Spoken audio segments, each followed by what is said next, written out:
Hey everybody! The 13th episode of Skibidi Toilet Multiverse is finally out. And oh my god, you really didn't expect what happened there. In this video, I will show you all the small details of this episode that you definitely didn't notice. Is it true that me, Elite Clockman, and Moby are traitors? I will give you a deep and detailed analysis of the whole episode. It will be incredibly interesting. Get your tea and snacks ready, this is going to be a hot one. Let's go! In the first shots, we see a squad of agents running underground somewhere, and there is a big drill man digging a tunnel in front of them. Honestly, I didn't think this dude could drill holes that well, if you know what I mean. There are two agents running in front of the POV, a regular cameraman, and a man with a screwdriver on his head, and I think he's some kind of repair engineer. I'll show you why I think that later. At one point, the big driller's metal plates fall off and the squad comes to a halt. I think these plates protect his body while drilling or something. The engineer picks up the plate and puts it back on and then takes the big guy by the head. And what the hell? I've seen this somewhere before. What the heck are you guys doing here? Never mind, let's move on. The repairman starts fixing the drill, and at that moment we hear sounds from upstairs. Something interesting is clearly going on up there. When the repair was finished, Drillman made his way to the surface and disappeared somewhere. By the way, we won't see him again in this episode. Perhaps his mission was to deliver the POV with two agents to the battle location, and after completing the mission, he went home. But it seems he won't dig far without the repairman. After getting to the surface, we see the battle site, and we can notice that there are almost no regular Skibidi toilets here. Every Skibidi has some serious modification in some way, and that's pretty unusual. Look at this speedy man. He just came out of the hole and immediately ran somewhere without stopping, and this lucky punk is not even touched by someone. They don't pay attention to him at all. There's a cameraman on our left who stabs Skibidi in the forehead, and next to him another cameraman bursts into the fight with a nice flip. Cool trick, bro! And there's a terrible toilet with legs and a huge barbel between them running behind this poor guy on the right. If a monster like that ran after me, I'd probably poop my pants as well. There's another agent somewhere in the distance fighting with a fancy Skibidi toilet with cool headphones and a big speaker instead of a cistern. I suspect this guy has no flush button and can only be flushed with a plunger, or they just can destroy their head. Next, Skibidi police try to arrest the big Speakerman, but this guy sends the officer to sleep with a clear kick right in the face and avoids any punishment. Right after that, an agent falls in front of us, and you can notice a machine gun in his hands. And either this thing doesn't work on mutants, or this fool doesn't know how to use his weapon. In any case, POV gets a preventive hit with a bat, and after that, the mutant decides to repeat the big Speakerman's move and sends the agent to the ground with his foot. Look at this guy. His eyes are glowing white. The mutants we saw in episodes 2 and 10 had normal eyes, and there's clearly something wrong with this one. After a second, someone throws a spear right at his head, and you can see that this Skibidi's eyes turn off, which means it was probably a robot, or his eyes were replaced with cybernetic ones, I don't know. Here we see the one who helped us. And it's our little cameraman, bro. Awesome shot, by the way. Oh, well, he's unlucky. Shit happens. R.I.P. cameraman who sacrificed himself to save us. Press F, guys.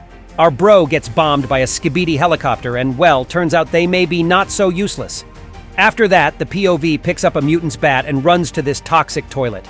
He looks like a regular Skibidi soldier, but he has a barrel of poisonous gas on his cistern. There's a pipe that transports that gas to the cannons to spray it. It seems to be a very powerful thing that can destroy agents, considering they're robots. I guess if they put those barrels of gas on those guys with the umbrellas, they might not be so damn worthless. While the POV was flushing the toxic bastard, another modified Skibidi rushed in and just look at him. He's got two miniguns, a combat helmet, and there are also spikes on the toilet seat, and his cistern lid is upside down for some reason. I think this guy's really into something we don't want to know about, but anyway, he won't be around much longer. Finally, Titan Drillman decides to end his suffering and just steps on this punk. And in the meantime, we get to see something funny.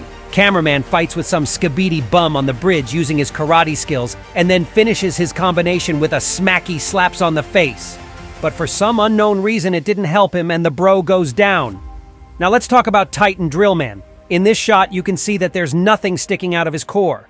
Although the leak definitely showed that he hadn't been repaired yet. There are little drills in his core, and I think he can stick them out when he needs to, and it's some kind of a defense mechanism. And since this guy's not in any danger right now, his core looks normal. When the camera zooms in on this building, I immediately realized why there are so many modified toilets and mutants here. It's a Skibidi lab, and it looks like it's not the only one. It's unclear how many there are, but I'm pretty sure there's at least 4 of them. We also see 2 of the agents from the beginning running towards the lab, and those lucky bastards didn't even think about helping the POV to run there all together. And while POV Cameraman is trying to catch up with them, he gets attacked by a car with another mutant behind the wheel. We've already seen Skibidi Toilets with a similar camera in front of their eyes in episodes 2 or 10, except it's not a toilet anymore. It's a damn mutant, and he can drive the car. Or he almost can. Realizing that it smells fried, bad guy opens the door and jumps out. As the car drives off, you can see one of the agents trying to escape from the scary toilet. But after a second, there is no one there. Probably the cameraman was able to get up and hide behind that door. When the camera turns, we can see another unusual toilet on the roof of the building fighting with the agent. But it's definitely something I've seen before. I think it's a reference to the 42nd episode. Only this time, the story takes a different scenario and a Skibidi falls from the roof. Then a Skibidi helicopter with his butt on fire flies and lands right on top of the Speakerman, even though he still has 1 more charge left in his rocket launcher. Apparently, he realized his uselessness and decided to end it all. After that, I saw this thing on one of the toilets, which means that this guy is fighting here somewhere, but we won't see him here, unfortunately. A couple seconds later, a Skibidi with a camera in front of his eyes comes out. Only this time, he's got a different design. Instead of big saws, he now has a single wing with a couple circular saws on it and something like a flamethrower, as well as some weird crap. Only one of them has this white thing on it, and I'm guessing it might be some kind of smoke grenade. But anyway, the plunger cameraman comes to the rescue and starts leaving his plungers on. And he probably ran out of white plungers in his arsenal and had to switch to red ones. I don't think they're any different, in fact, because this Skibidi's head is just frozen and nothing more. Thanks, Dom Studio, for making the red plungers. Now they look like they should be.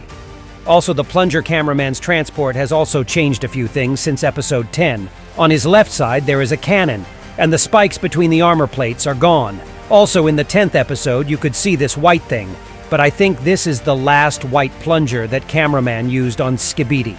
In general, this whole battle takes place in the airport. In the shot with the plunger man, you can see this airplane, and I think this place is another reference to the original Skibidi Toilets. There's even the same signs as in the 65th episode. After the explosion, you can notice an interesting detail. Usually after destroying a Skibidi, there is nothing left of them, only one toilet. But this one has part of its neck left. I guess the Skibidi could be robots like the agents, at least some of them. What do you think about that? When we approach the lab, we can see this big container. That's exactly what was seen in one of the leaks for the 13th episode. I was right that it's not a Clockman base. But it's not a Drillman base either. It turns out to be a Skibidi lab. There's a stop sign near the entrance, seemingly to warn the POV not to enter this place. Though maybe it's just a road sign, I don't know. Also, this building has 2 front doors, and that's pretty weird, isn't it?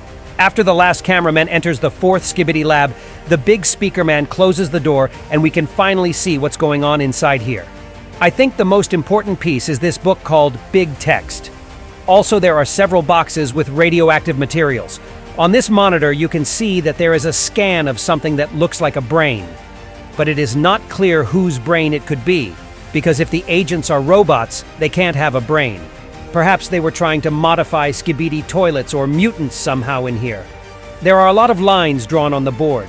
I assume that this is the number of subjects that were experimented on here.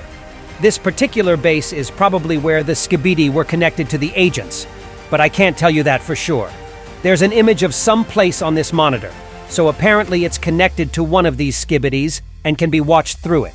Or it could be a reference to the next episode. There is a list hanging above the computer, and I think this list may contain the names of the test subjects whose numbers are noted on the board. Suddenly, the door opens, and an Electro Skibidi walks up to us. He has metal arms and wheels besides a teaser. I think it's one of the scientists who worked in this lab. But then the Elite Clockman bursts into the party and rid the world of this trash with his spear. The 3 of us go into the lab, but the overly curious Speakerman decides to pick up a folder he shouldn't have touched. It was his mistake, and he paid for it. At this moment, a music called Distiored Trumpet starts playing, and it is a reference to Half-Life 2. In the original game, when this melody starts to play, we can see G-Man in the TV. And I think that it's played in the 13th episode for a reason. Maybe soon we will see the real G-Man, and a lot of new details will be revealed.